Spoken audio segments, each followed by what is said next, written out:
Shut up.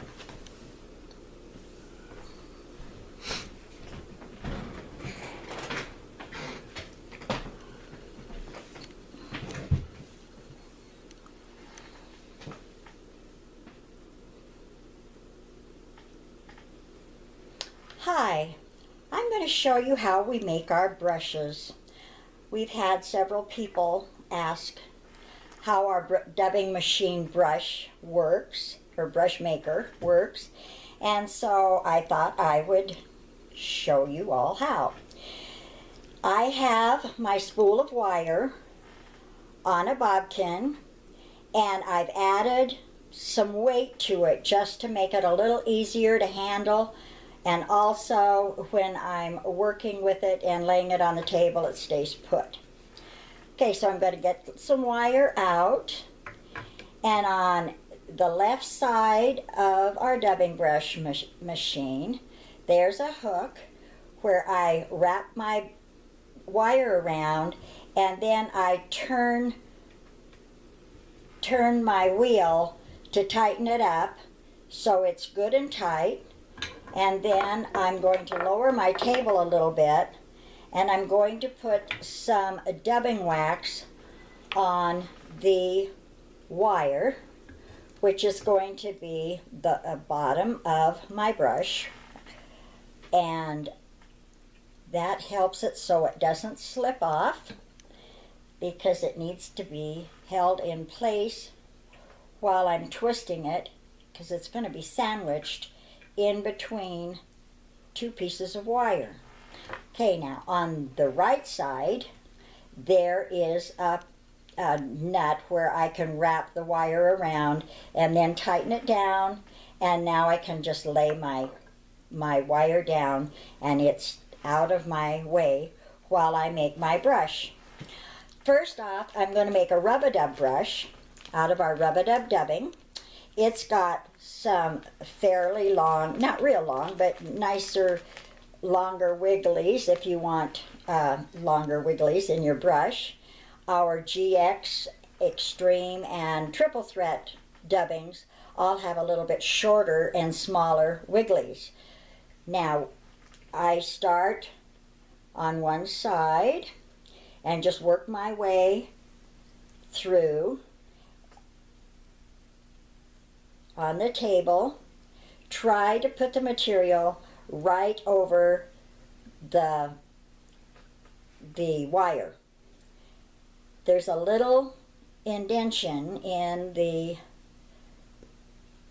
table where the wire runs down, and so it's not holding your material up higher than the table.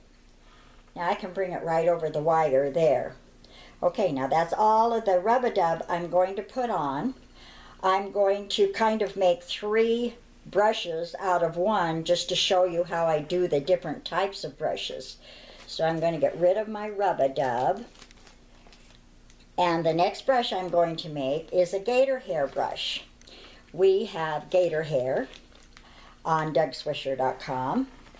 It is one of our favorite tailing materials, as well as it works wonderful for brushes. You know, it's so fun when you get a dubbing brush machine to come up with different ideas on how to use different materials. And I tell you what, when we first got our dubbing brush machines, we were up some nights until 2 and 3 o'clock in the morning just having a ball making different kinds of brushes. It's just a lot of fun. So I have gator hair all cut up and ready to go for a gator hair brush. I've also added some of our Crystal Flash. This is just a regular crystal colored Crystal Flash. It really gives a brush the sparkles. We have other colors. Of course, you know, you can use other kinds of materials like enhancer or whatever you want for a flash in it. You don't have to put a flash in it, but it makes a really, really nice brush. Gator hair also makes wonderful tails. on flies. So I would suggest to try it if you haven't. Okay, I have about the right amount of material there to make a gator hair brush. Set that aside. And now I'm going to make a Big Daddy brush. We have a lot of colors of Big Daddy dubbing, and it makes a wonderful brush that you can use for pipe flies, freshwater flies, saltwater flies. It has Big Daddy legs in it. And again, I just lay my material right on top of that wire and make sure I've got wigglies going both ways, or the Big Daddy legs going both ways. If you want more wigglies, more Big Daddy legs in your brush, we have Big Daddy legs that we sell.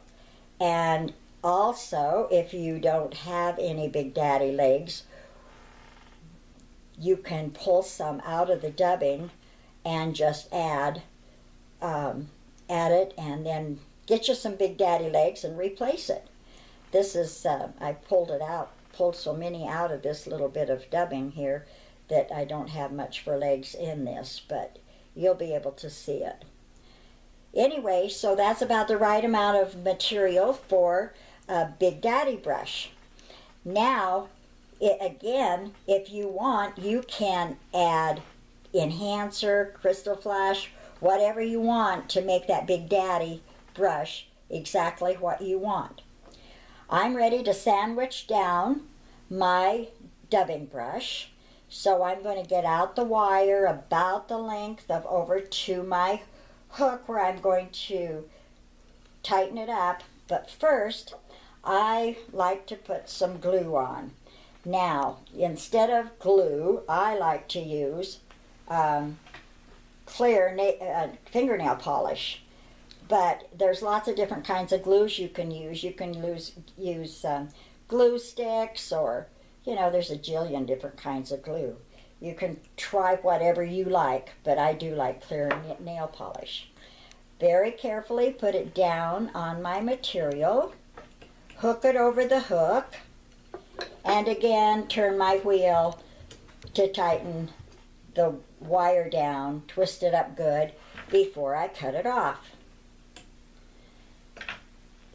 Okay, now next I'm going to grab this wire on the right side. It kind of sometimes, if it isn't tightened up good on the nut, gets a gap and your material slips. So I like to hang on to it as I lower the table. And if some of your material has slipped, before you start twisting your brush, you can just kind of pull it where you want it. So anyway, don't be afraid to move some of that material if you need to. Then I'm going to start turning my wheel slowly, because I don't want material to fly all over, and twist it up. And as it gets twisting, I can twist it a little faster, turn the wheel a little faster, and once it starts getting twisted on the right hand side, then I let go of it and I just twist it up pretty good. Get it fairly tight, and then what I use to brush it out, because I don't want the material to just all twist around the wire, I have a doggy brush. And this doggy brush has wire rather than the plastic. I feel like it works better for the tines, I guess is what you call it. Anyway, so now I'm going to start brushing as I twist. The wigglies in your Rub-A-Dub Wigglies come out really easy, and then I go right on down the brush and brush the materials out. I want those Big Daddy legs coming out, so I keep brushing along as I twist. After a little bit, after I've brushed it quite well, I'll twist it a little bit faster. When I get it good and tight, I cut it off. Because if you don't stop and cut it off, the wire will break. I have a little clump of rabbit in there. Anyway, and if it breaks, it normally breaks on one end or the other. It very seldom breaks in the middle. So you don't lose your brush normally. Once in a great while you'll have that problem. But for the most part, if it breaks, it's at one end or the other. Now, I'm going to cut this wire off at the right hand end. There's a little excess wire there that you can get rid of if you want. Then on your hook side, you can just slide the brush right off. So that's why I always cut it off at this end. Now, so there's my wire. Hopefully you can see that well. So much fun, absolutely so much fun. You'll love it if you get a dubbing brush machine. Now, I want to show you just a few of the flies that we tie with brushes. The Rub-A-Dub Streamer has a gator hair tail. I have a little bit of flash in it, but not much. And in the Rub-A-Dub brush, I have some enhancer. And gosh, you tie in that tail and you wrap that brush and you tie it off, put a bead on for weight, and what an awesome fly it is. It has just caught us so many fish, and we sell them in black and olive, but it's so much more fun to make your own. Anyway, that's a great freshwater fly. We have saltwater flies that we do, a lot of saltwater flies that we do with brushes. This is a glow-in-the-dark, obviously, and you don't have to fish in the dark when you use a glow-in-the-dark. You know, a lot of deep lakes, a lot of deep holes in the rivers, as well as the fish just seem to go crazy over that bright fly. We have a glow-in-the-dark tail. I have a glow-in-the-dark brush in the middle, and then some other material in front of the eyes. Great fly, works wonderful in the salt water. This fly has our Pearl Widow, Pearl Widow flash tail, which we can't get any longer, but it has a big daddy brush for the body of the fly. Now, again, you could add any kind of flash material in there if you want it. I just like to add extra legs. So there's extra big daddy legs in that one. This one is called our Ocean Hair Demon. And again, it's a brush. It's a gator hair brush with some enhancer in it. I have big daddy legs at the head of the fly, and it has our unique hair tail. Awesome fly. The tarp and other saltwater fish in Florida love it, especially the chartreuse one, but they really go for the pink one also. Another freshwater fly that I have here is this freshwater fly, which is all wigglies except for a little bit of a gator hair tail, very, very short tail, and I have all colors, well, not all colors, but about 5 or 6 colors of Rub-A-Dub Wigglies in this brush. We make a lot of different wiggly brushes. People really seem to like the wiggly brushes. All of the brushes are very popular, but I have 5 or 6 colors in that brush. So much fun to play with and just stay up all night and make brushes. It's just awesome. Now, I want to show you this end of the dubbing brush machine. This is the wheel I'm talking about that I turn, and it's awesome because you can turn it as fast as you want or slower. And then over here is the nut where it's a wing nut, I think, that I use for tightening it down. So if you have any questions, give me a call. Check it out at DougSwisher.com and have a wonderful, wonderful time making dubbing brushes. Thank you.